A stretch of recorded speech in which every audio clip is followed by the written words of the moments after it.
While Caesar Augustus rules Rome and Jesus walks the Holy Land across an entire ocean, millions of people are living in a world completely untouched by those civilizations. No wheels, no written languages, no metal tools, yet they're thriving. This is the untold story of America in 30 to 40 AD, a continent on the brink of everything. Welcome to the moment that will reshape human history. From the Arctic tundra of what we now call Alaska down to the tip of South America, the continent stretches across every climate imaginable. In the Pacific Northwest, towering cedar forests meet the ocean. In the Southwest, deserts stretch endlessly under scorching sun. The Great Plains stretch like an inland ocean filled with wildlife beyond imagination. The eastern woodlands are thick and mysterious, teeming with rivers and game. This isn't a wilderness, it's a home to millions of interconnected peoples who know every river, every mountain, every seasonal shift. The year is 30 AD. Rome is at its height. The Han Dynasty rules China. But here, in this vast continent, thousands of distinct cultures operate independently, each perfectly adapted to their environment. Some are nomadic, some are beginning something revolutionary, some are caught between worlds. Somewhere between 5 and 20 million people live across North and South America during this decade. Nobody knows the exact number. These people don't keep written records the way old world civilizations do.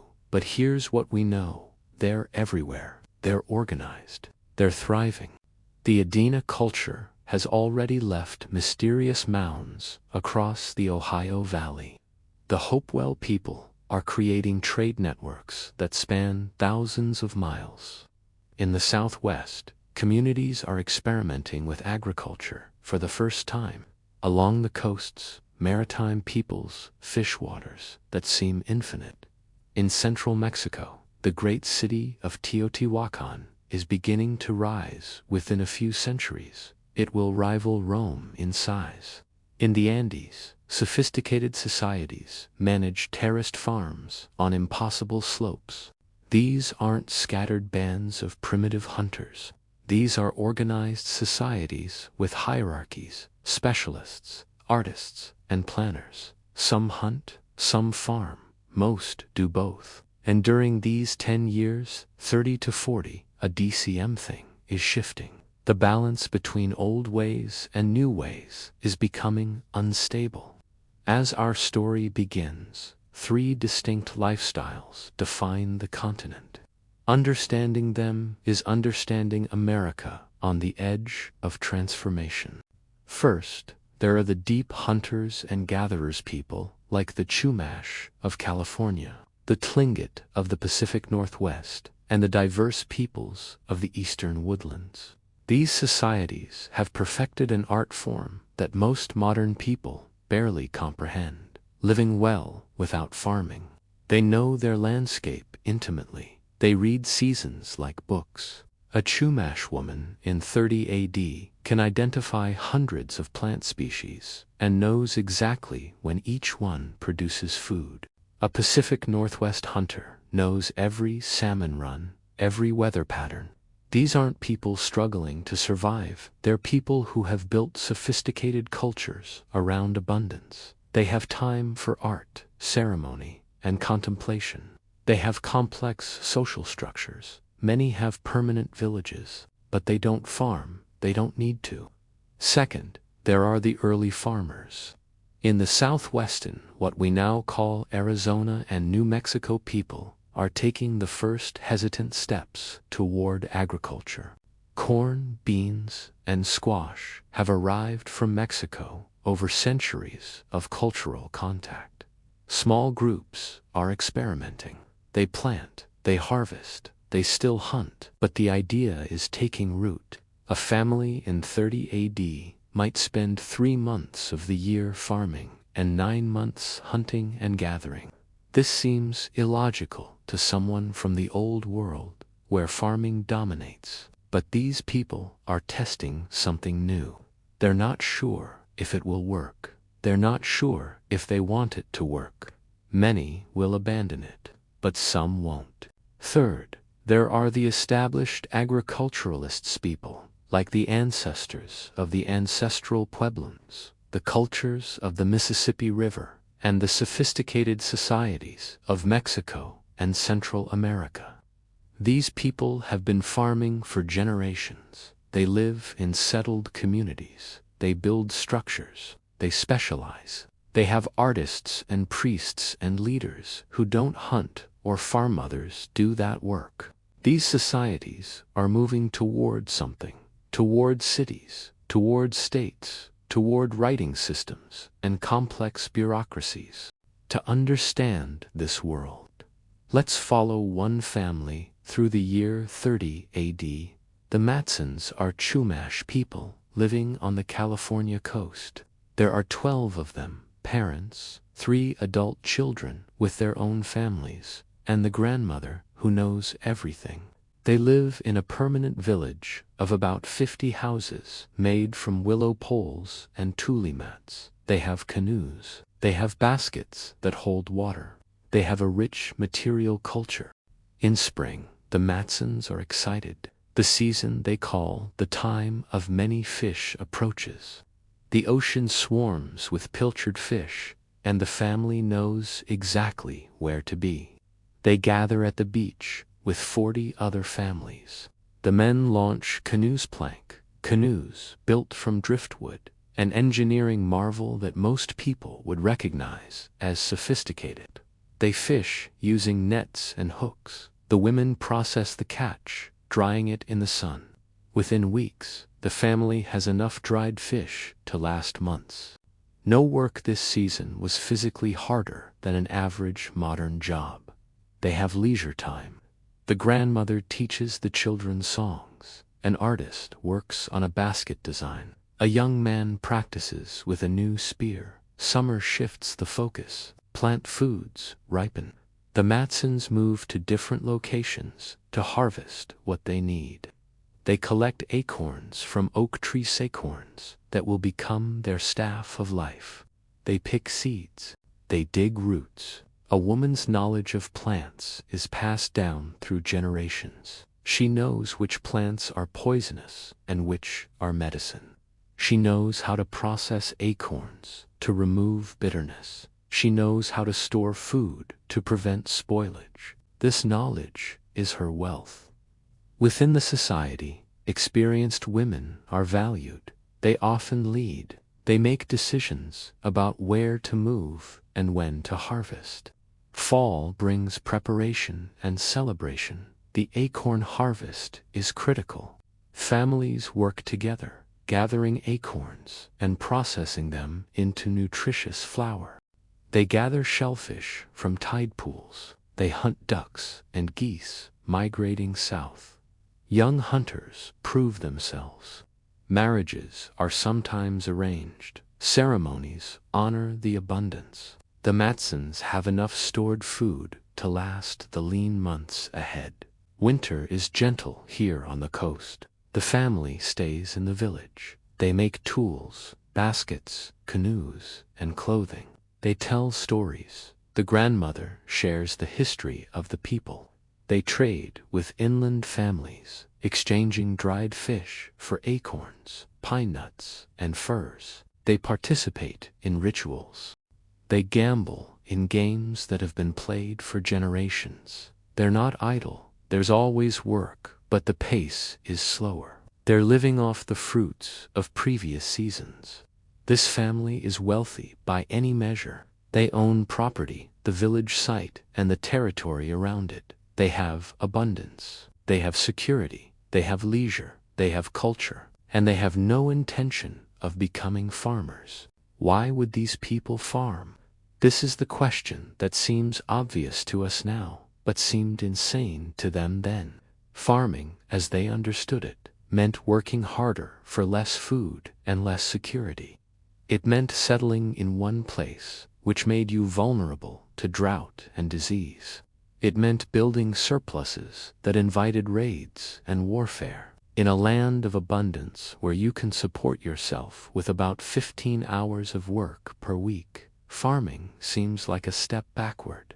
But not everyone has it as good as the Matsons. In inland areas, in deserts and plateaus, and in forests where food is less concentrated, survival is harder. These people work more, they struggle more, and for them, the idea of farming, even though it's riskier, becomes increasingly attractive. In what we now call Arizona, 3,000 miles from the Chumash coast, the year 30 AD looks completely different. Here in the Sonoran Desert, people are doing something radical. They're farming, but not just experimenting, they're committed. They're engineering. The Hohokam people, we use this name. They had their own, have built an irrigation system that would impress modern engineers. Canals stretch for miles, bringing water from the Salt and Gila rivers to fields where corn, beans, and squash grow in the desert. This isn't accidental. This is planned. This requires cooperation, leadership, and sacrifice. A Hohokam farmer named Hawi stands in his field in 30 AD, looking at the crops growing under the Arizona sun. He's worried. It's been a dry year. The canals are running low. If the river doesn't flow more freely, the crops will fail. His family has invested everything in this land, labor and faith. His grandfather was a hunter. His father transitioned to farming. Howie has never known another way. He's committed to this life. The field is demanding. It requires constant work. He and his family wake before dawn and work until dusk during growing season. They dig canals and maintain them. They plant and weed and hunt pests. They pray for rain. They depend on timing and planning. When the harvest comes, assuming no disaster, it will be abundant. Corn, stored properly, can feed a family through the year. But abundance comes at a cost, constant work and constant worry. Howie represents a gamble his people are taking.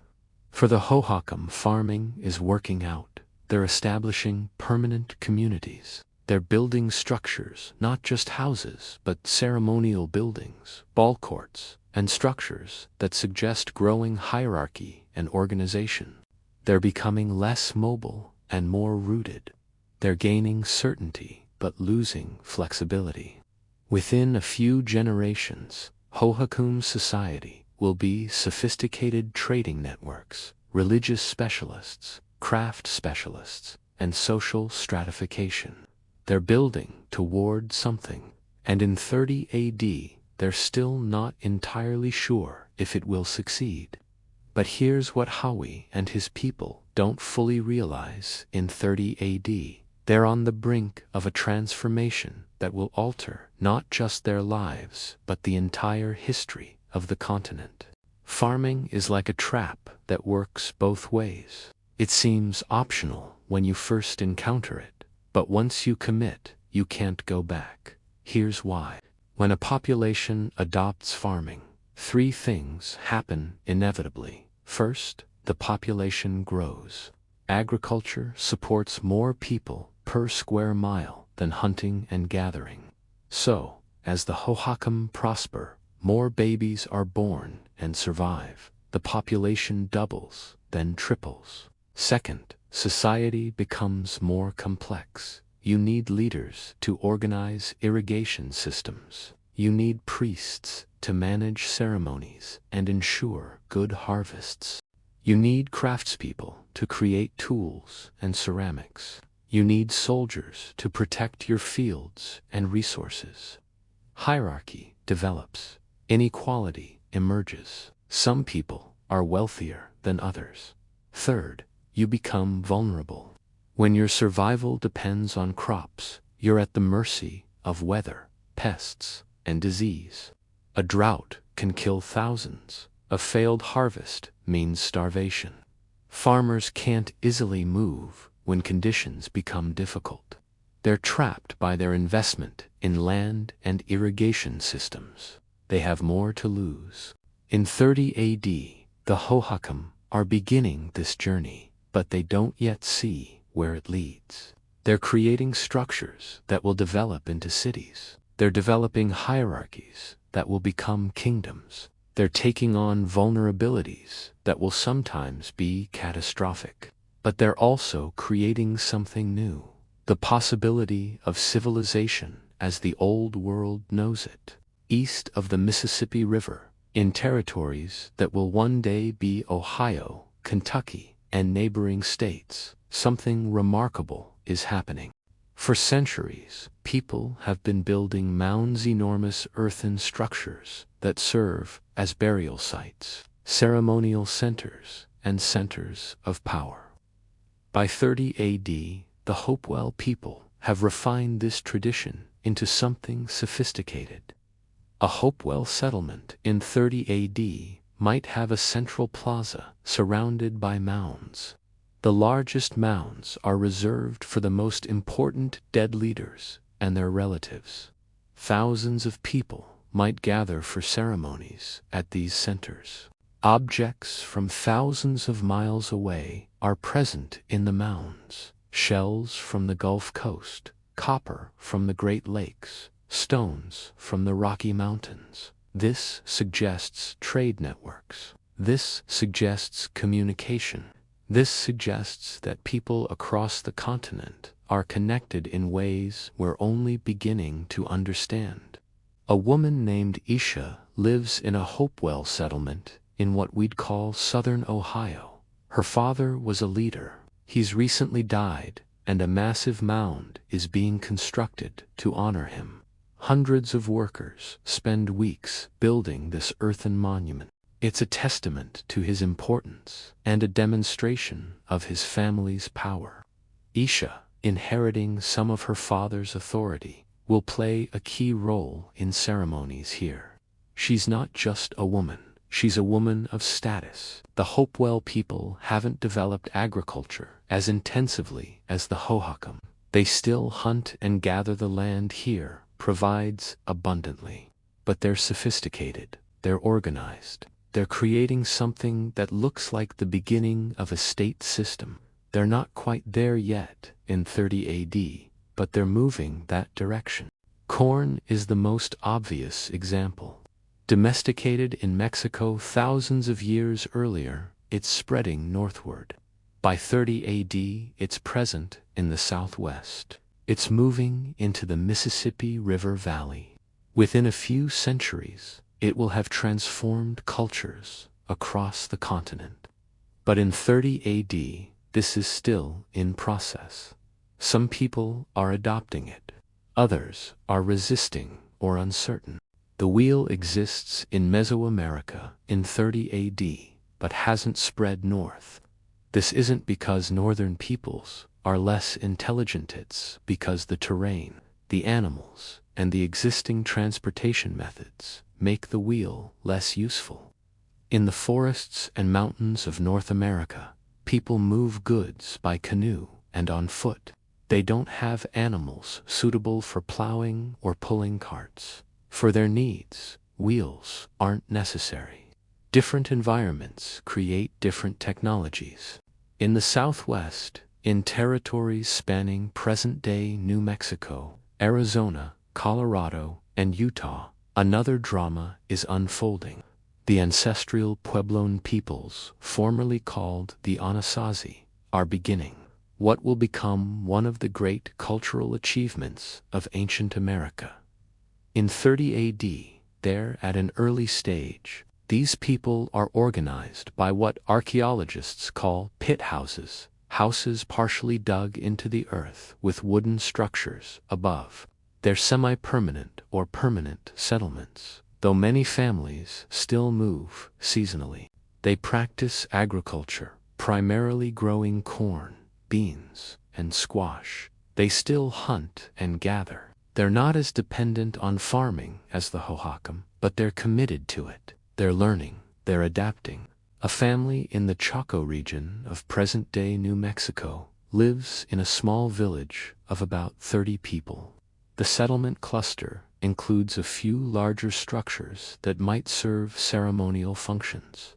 The people here are becoming more sophisticated in their architecture and organization. They're beginning to think about community needs beyond immediate survival.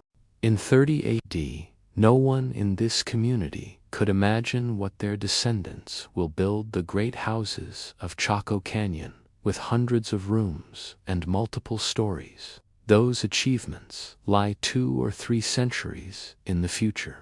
But the foundations are being laid. The knowledge is building.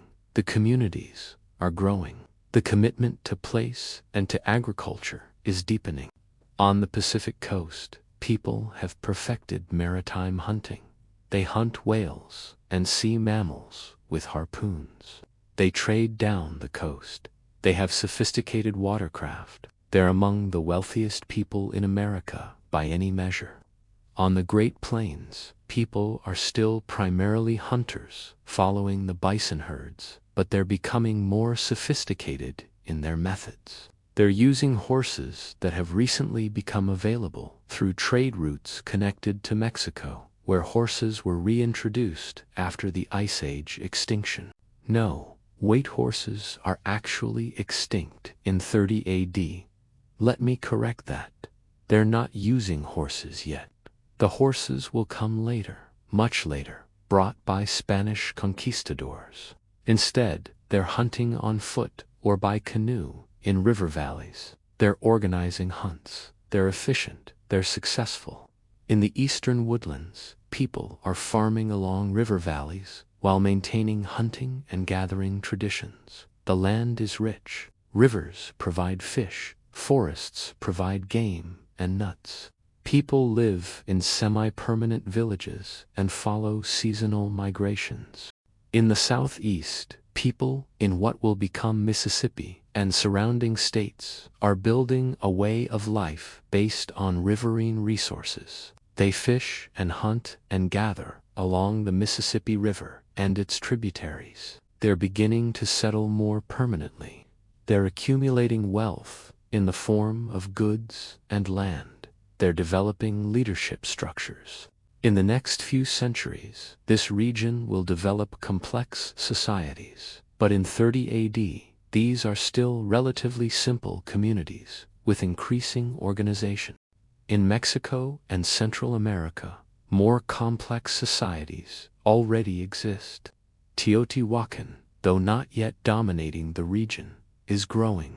To the south, in what will be Mayan territory, cities already exist, not the great cities that will dominate a few centuries later, but organized settlements with structures, hierarchies, and writing systems. This is the most civilized part of America in 30 AD by Old World standards. In South America, along the Andes and in the Amazon, societies range from small bands to increasingly complex communities managing agriculture and trade networks.